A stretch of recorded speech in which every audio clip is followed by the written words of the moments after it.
인간관계에서 이런 사람은 좀 피해야 된다. 거짓말하는 사람하고는 절대로 친해지면 안 된다. 저는 그걸 생활 신조로 믿고 있습니다. 나는 내 인생 경험을 통해서 보는데 출세한 사람은 이유가 있어요. 그런 사람 치고도 성공한 사람 못 봤어요. 결국 그 사람 때문에 자기 인생까지 망가진다는 거. 안녕하세요, 한석준입니다. 우리 삶에 진짜 필요한 지식을 전하는 시간, 지식인 초대석. 오늘은 우리 한국의 대표적인 의료계의 큰 어르신 두 분을 모셨습니다. 이시영 박사님과 윤방부 박사님 두 분입니다. 어서 오십시오. 안녕하세요. 자, 두 분께 공통적으로 처음으로 여쭤보고 싶은 질문이 하나 있습니다. 이 살면서 여러 가지 집착이 있습니다. 젊었을 때는 뭐 돈에 대한 집착, 내가 사랑하는 사람에 대한 집착, 뭐 정말 여러 가지 다양한 종류의 집착이 있는데, 인생을 쭉 살다 보면 특히 노년이 갈수록 이 중에서 가장 먼저 내려놔야 할 집착은 뭔가요? 저는 사람에 대한 집착을 좀 내려놔야 되겠다. 그런 생각을 하고 있습니다. 왜냐면은 내 마음도 변하기도 하고 어떤 날은 짜장면도 먹고 싶고 어떤 날은 우동도 먹고 싶은데 다른 사람의 마음이라는 게 항상 예측을 할 수가 없잖아요. 내가 저 사람은 이렇게 하리라고 생각했는데 영 엉뚱한 방향으로 갈 때는 굉장히 실망도 하고 서운하고. 화도 나고 내가 괜히 저 사람하고 지금까지 그렇게 공을 들였구나 그런 생각이 들 수가 있으니까 그래서 사람한테 너무 집착을 하는 것은 적절치 않다. 그래서 정신과 의사는 기본적으로 포용해야 된다. 그런 의식이 있기 때문에 나는 사람에 대한 집착이 다른 사람에 비해서 상당히 좀 많은 것 같아요. 그래서 아마 더 실망도 더 잘하고 그런 일이 자주 경험을 하게 되는 게 아닌가 싶고 또 정신과 환자 자체가 아무래도 좀 불안한 사람들이니까 이번에는 좀 됐다 싶은데 보면 그 다음날 심지어는 최후의 선택을 하는 이런 경우도 있거든요. 그게 참 사람한테 너무 집착을 해서는 안 되겠구나. 정신과 의사의 직업의식이 아마 제일 작용을 많이 한 것 같습니다. 이런 집착을 내려놓지 못하면 어떻게 될까요? 실망을 하게 되는 경우가 제일 많을 것 같습니다. 참 좋아졌다고 생각을 했는데 정말 있던 날 보면 또 영엉뚱한 사람이 돼 있는 특히 정신과 환자들은 그렇게 변화가 많습니다. 그럴 적마다 내가 이 의사로서 치료를 잘하고 있는 건가 그럴 정도의 실망도 되고 또 의사로서의 기본적인 자세가 내가 얼마나 잘 돼 있느냐 하는 대한 자책을 하게 되는 경우도 있고 그러니까 정말 우리가 실망을 하게 되는 그런 데 대한 마음 자세가 잘 돼 있어야 되겠다 그런 생각을 합니다. 박사님은요?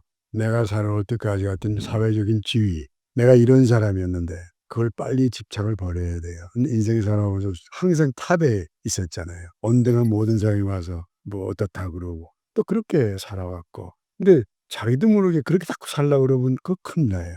그동안의 위치 집착을 빨리 버려라. 그럴수록 정말 그야말로 좋은 인생을 살 것 같아요. 제자들에게나 누구에게나. 내가 난데. 난데 어느 모임에 가게 되면 꼭 가운데 자리 처음에 섭섭해요. 자리가 이상하면 조금이라도 자리가 좀 이렇게 저는 좀 기분이 이거 내가 얘들이 날 뭘 보는 거야? 뭐 이런 생각이 있는데 가만히 보면 내가 가졌던 지위에 대한 집착을 버려야 돼.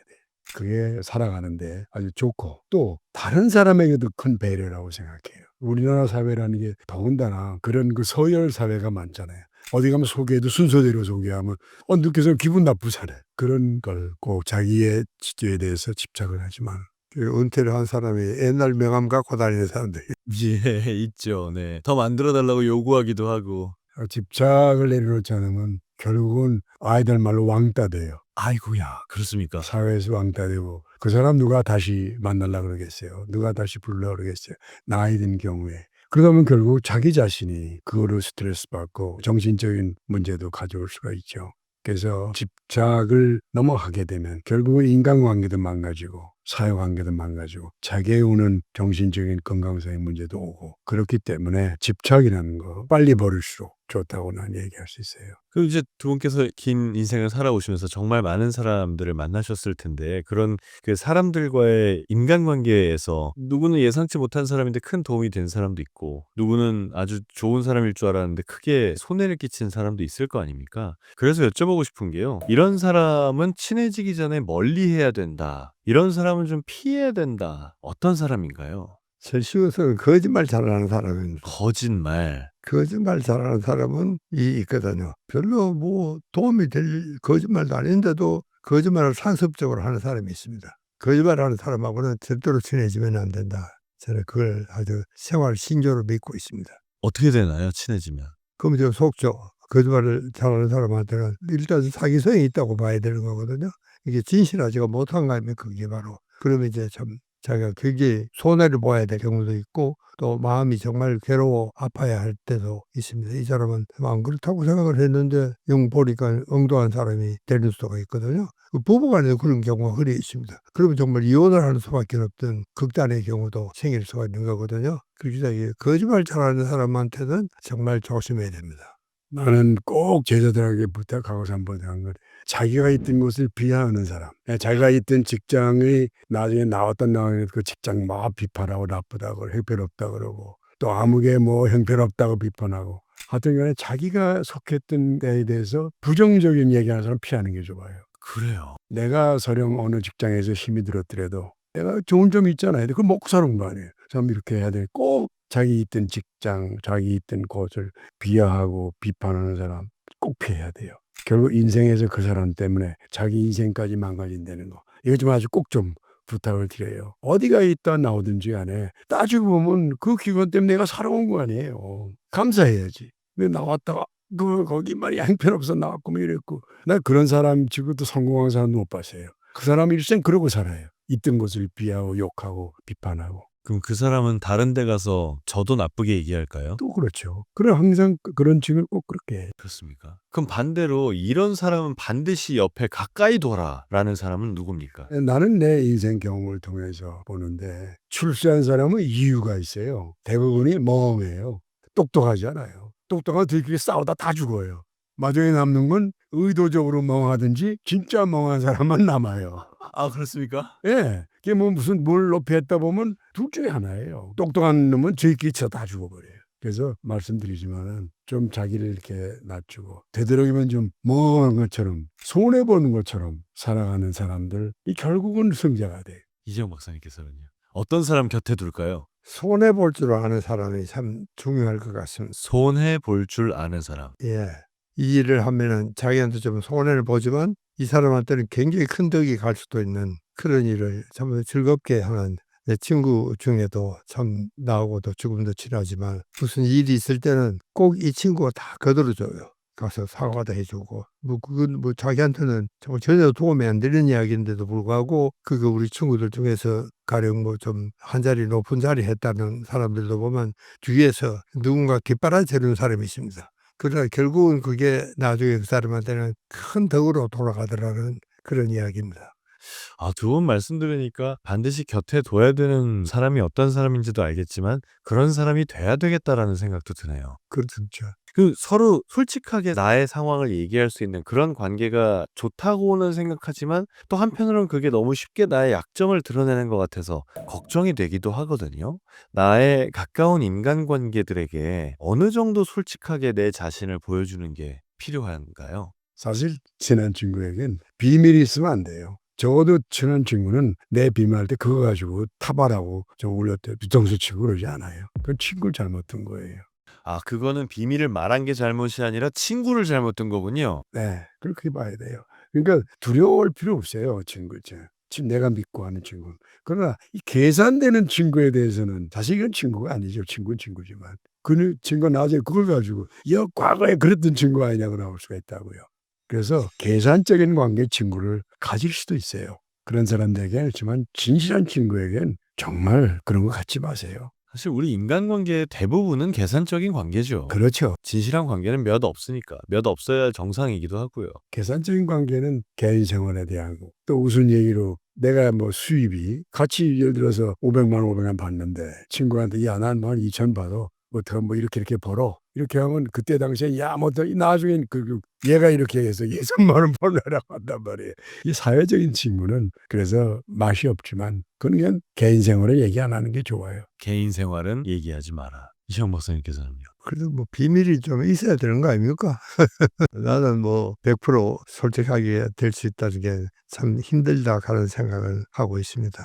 지금 이 자리에서도 말 못하는 것은 내 비밀이니까 이야기해서는 안 되는 겁니다. 사실은요. 그러니까 자기 인격이라든가 누구나 지나치면서 누구한테도 이야기하고 싶지 않은 이야기가 있거든요. 그런 이야기는 자기가 막 간직하고 있는 것도 그것도 하나의 미덕이라고 저는 생각을 합니다. 이렇게 꼭 좀 타산적인 그런 이유에서 솔직하지 않은 게 아니고 자기 인간적인 그런 차원이라면은 그건 뭐 이야기 안 해도 네가 솔직하지 않다고 이야기 안 하면 모르잖아요. 상대방은요. 자기만 그냥 알고 있는 거죠. 나는 그런 비밀은 좀 있어도 괜찮지 않겠나. 내가 솔직하게 이야기함으로써 제3자가 피해를 입을 수가 있다. 가령 난 저 여자하고 옛날에 같이 하룻밤 잤다. 근데 결혼 딴 사람하고 했어. 그런 이야기를 했다고 생각해서 그 말이 퍼져가지고 이 남편 귀에 들어갔다 그러면 어떻게 되겠어요?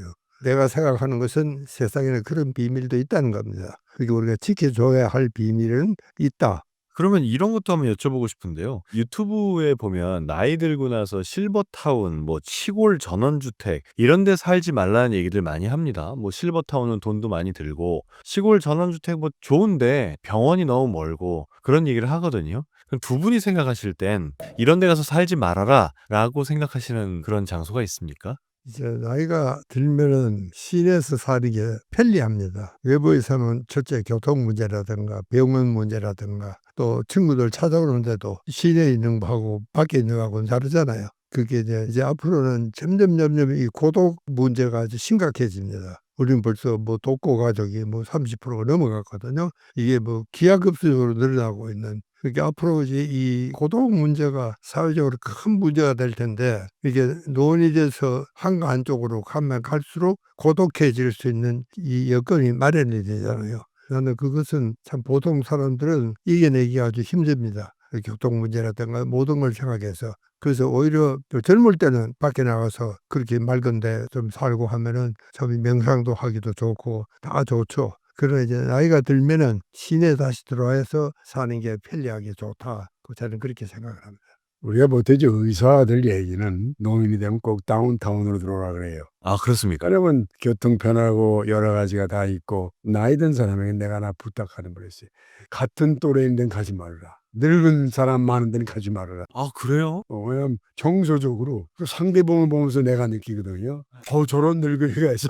자기가 느낄 수 있으니까 나를 부탁하는 게 운동해도 그래요. 날 골프도 가능하면 젊은 친구들하고 운동하고 하여튼 되도록이면 같은 또래하고 좀 이렇게 멀리 하라고 진단반 농담반 합니다. 그 살아가는 과정에서는 다운타운이지만 가능하면 자기가 나이 든 사람과 어울리지 않아도 되는 조건이라면 거기 살아라.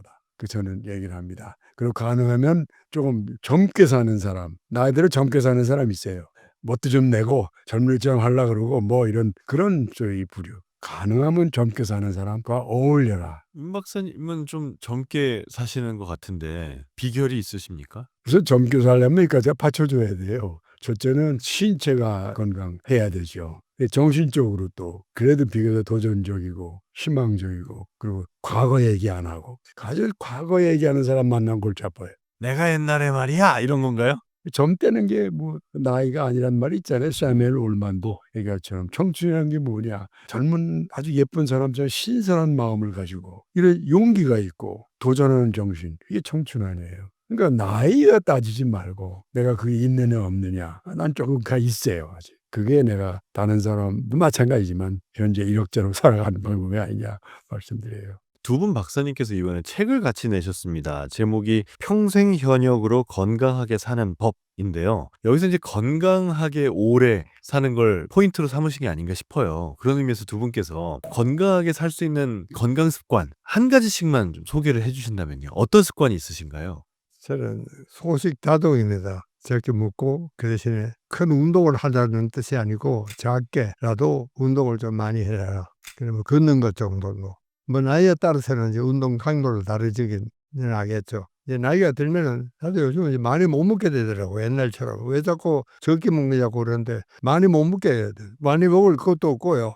뭐 일도 그렇게 옛날처럼 많이 하지도 않고 그러니까 소식 다동 그것이 뭐 제일 큰 원칙이 아닌가 하는 생각을 합니다. 아, 소식 다동이군요. 적게 먹고 많이 움직여라. 박사님. 나는 운동이에요. 운동. 내 40 막대 때부터 뛰기 시작해가지고 회갑 전까지는 10km를 50분에 뛰었어요. 거의 매일 하고 어떤 땐 바쁘면 밤 12시에 나와서 뛰었어요. 그리고 역기 아령 이런 운동하고 지금도 계속 하고 있어요. 그 이유는 뭐냐면 인생이 사는 게 많은 목적이 있지만 나는 먹기 위해 사는 게 인생이라고 봐요. 근데 먹는 거 가지고 뭐 따지면 그것처럼 피곤한 인생 없잖아요. 뭐든지 먹고 싶은 거 먹어야 되는데 결국 뭐냐 운동을 하면 그만큼 에너지가 소모되니까 그만큼 많이 먹을 수가 있어요. 운동 안 하면 조금 먹고 안 먹어. 그래서 나는 운동을 택하고 지금도 마찬가지예요. 그래서 음식 종류 절대 가리지 않아요. 물론 고기가 나는 제일 좋은 거라고 생각해요. 강연할 때나 사람 꼭 고기를 권합니다. 왜냐면 사람들 보면 고기를 먹고 나면 암 환자도 잘 견뎌요. 고기를 먹는 사람이. 풀 먹는 사람 못 견뎌요. 그래서 고기 많이 먹어라. 뭐 그러나 고루고루 먹어라 하지만 내가 운동을 하면 그만큼 더 먹을 수 있잖아요.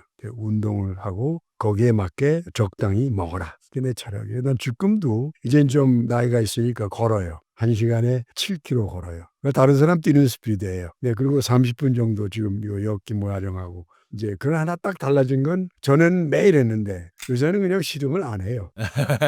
시험시험 하시는군요. 전엔 뭐 하다가도 꼭 그걸 하는 것을 했는데 그 운동 중독이라 그래요. 지금은 그건 좀 벗어나서 뭐 고단한 피곤하면 별로 안 해요. 이제 결국 중요한 거는 이렇게 운동도 그렇고 먹는 것도 그렇고 내 삶에서의 어떤 균형 잡힌 생활 습관이지 않을까 싶은데요. 요새 꼭 지키려고 노력하시는 생활 리듬이나 루틴이 있으십니까? 전 뭐 꼭 지키겠다 하는 규칙은 없습니다. 그러나 이제 대충 우리가 의사니까 만약 하는 이야기가 그 이야기거든요. 건강 이야기 아니고. 그게 이제 자연적으로 입에 익었다고. 그게 내 머릿속에도 건강에 대한 이게 거의 습관적으로 형성이 되어 있는 것 같습니다. 그러니까 대충 사는 겁니다. 꼭 엄격하게 지키겠다 그런 게 아니고 정말 뭐 늦잠 자고 싶으면 늦잠 자는 거고 또 일찍 일어나서 또 할 일이 있으면 일찍 일어나는 거고 그게 상당히 규칙적으로 뭘 꼭 해야 되겠다 하는 그런 규칙은 없습니다. 나는 지금 젊을 때는 뭐 이것저것 정신없이 하니까 몇 시에 자는지도 모르고 깨고 그랬는데 지금은 가능하면 9시만 10시에 자요. 그 4시쯤 깹니다. 그래서 거의 이제 이거를 특히 리타이어하고 나서 생활 습관 하나를 이거를 딱 하고 있어요. 일찍 자고 일찍 일어난다. 물론 뭐 의학적으로 보면 뭐 여러 가지 얘기를 할 수 있지만 그걸 생활 습관화합니다. 그러다 보니까 그런 대로 내가 일상생활을 지금 하는데도 그 별 문제 없이 하기 때문에 그다음에 뭐 우리가 중요한 게 자는 거 먹는 거 활동하는 거 아니겠어요? 나머지는 항상 우리가 똑같지만 최근에 달라진 건 일찍 자고 일찍 일어난다. 요건 꼭 좀 습관으로 지키고 있습니다. 그 수면 습관에 대해서 이시영 박사님께도 여쭤보고 싶은데 노년이 되면 잠이 준다 이런 말도 하지 않습니까? 어떤가요? 어떻게 자야 건강한 겁니까? 잠은 하루에 얼마를 자느냐가 중요하거든요. 근데 우리가 성인일 때는 낮에 일을 해야 되니까 그게 일정한 시간이 있어야 되죠. 그래 나이가 들면은 뭐 낮에도 졸리면 자는 거고 밤에도 안 졸리면은 일하는 거고 그렇게 생각하니까 노인은 이제 깜빡깜빡 좋은 잠을 많이 잡니다. 그것만 자도 충분한 겁니다. 이렇게 뭐 젊을 때처럼 누구면은 누가 업고 가도 모를 정도로 깊은 잠을 자는 게 아니고 노인의 잠은 아무래도 좀 얕고 짧고 자주 자고 토막잠이죠. 그런 잠도 대개 맞춰서 8시간 안팎으로는 잘 수 있도록 노력은 하셔야 됩니다. 합쳐서. 예. 그러니까 한목에 뭐 젊을 때처럼 그렇게 자는 게 아니고 깜빡깜빡 잠이라도 자주 그렇게 자면은 저도 요즘 뭐 그렇게 되게 자면은 한 8시간은 거의 자는 것 같더라고요.